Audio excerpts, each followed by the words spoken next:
আসসালামু আলাইকুম ভিউয়ার্স, আজকে আমি মাছের ডিম রান্না করব। এজন্য আমি এখানে কিছু রুই মাছের ডিম 200 গ্রাম রুই মাছের ডিম সিদ্ধ করে নিয়েছি। সিদ্ধ করে ওটাকে হাত দিয়ে ওটা আলাদা করে নিয়েছি। 2টা আলু, একটা মিডিয়াম সাইজের পেঁয়াজ, 3-4 টুকরা রসুন। এখানে আমি একটা নতুন করব, এই রেডিমেড সবজি যেটা মার্কেটে কিনতে পাওয়া যায়, এই যে টেস্ট করতে পাওয়া যায়, ওইটা নিয়েছি 2 কাপ হবে। আর একটু হলুদ। এইগুলো দিয়ে আমি এখন মাছের ডিম ভাজি করব। তো চুলার মধ্যে প্যান বসিয়ে দিয়েছি। এখন এর মধ্যে 3 টেবিল স্পুন সয়াবিন তেল দিলাম।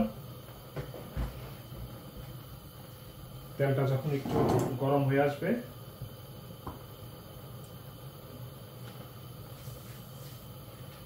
তখন এর মধ্যে পেঁয়াজ দিয়ে দিব।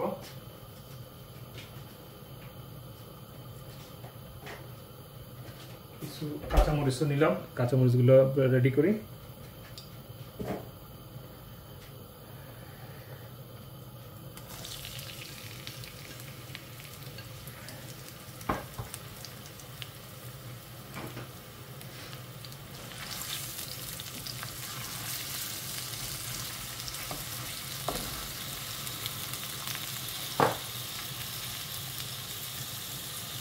এর মধ্যে একটু লবণ দিয়ে দিলাম পেঁয়াজটা গরম গলে যাওয়ার জন্য।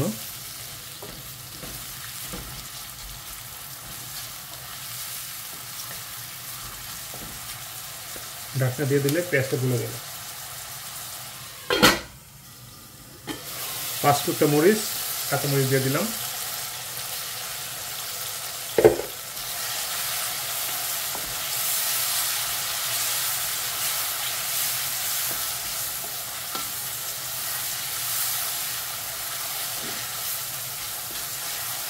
মাছের ডিম রান্না করতে গেলে ডিমটাকে গরম পানি দিয়ে সিদ্ধ করে নিলে ডিম থেকে যে একটা মাছের একটা গন্ধ থাকে সেটা চলে যায় এবং ডিমটা ঝরঝরে হয়। এই যে ডিমটা এরকম হয়েছে।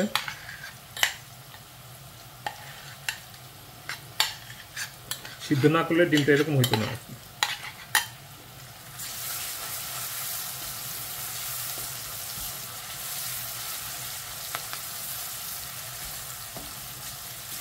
এটা একেবারেই সহজ এবং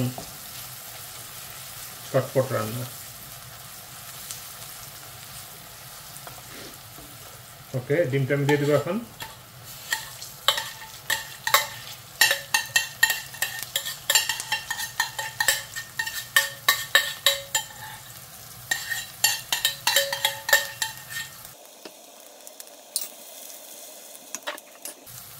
এর মধ্যে একটু হলুদ দিব, কালারটা একটু সুন্দর দেখানোর জন্য।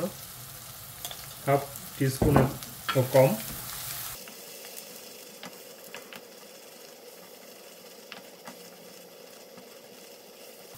এটা অনবরত নাড়তে হবে, নাহলে তলায় লেগে যেতে পারে। ডিমটা যখন একটু ভাজা ভাজা হয়ে যাবে তখন এর মধ্যে আমি ভেজিটেবলগুলো দিয়ে দেব এবং আলু। নর্মালি সবাই আলু দিয়ে ডিম করে, আমি এর মধ্যে নতুন। আর আলুগুলোকে কেটে ধুয়ে আমি ড্রাই করে রেখেছি।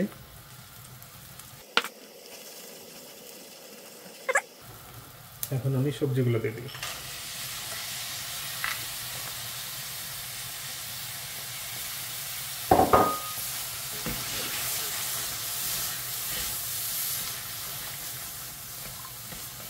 আমি শিওর এইভাবে কেউ খায় নাই। এখন আলুগুলো দিয়ে দিলাম।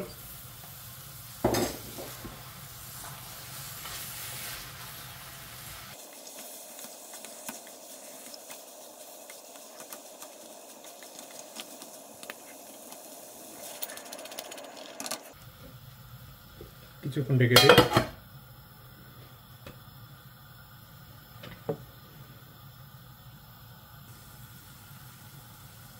একটু লবণ দিয়ে দিই, লবণ লাগবে একটু।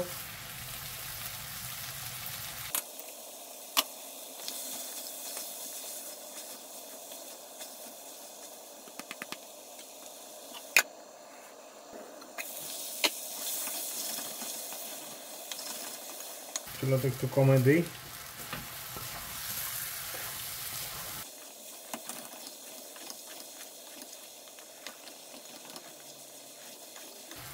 ডিমটা তো আগে থেকে সিদ্ধ করা, জাস্ট আলুটা সিদ্ধ হলে আমি নামাই ফেলবো।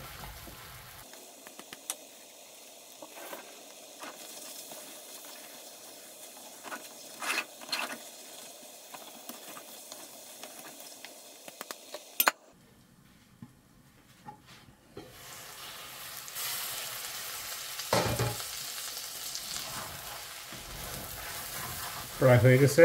এখন শেষ মুহূর্তে এর মধ্যে আমি ধনিয়া পাতা দিয়ে দেব।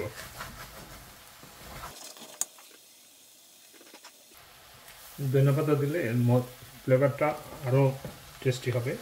এটা না দিলেও হয়, তো ঘরে ছিল আমি তাই দিয়ে দিলাম।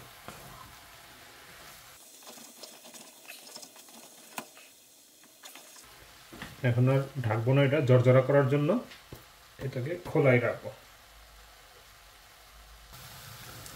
হয়ে গেল আমার ডিম, মাছের ডিম।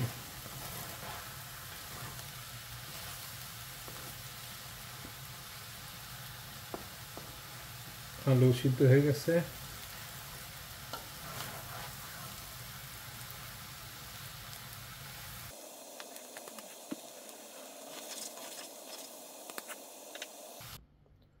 হয়ে গেল আমার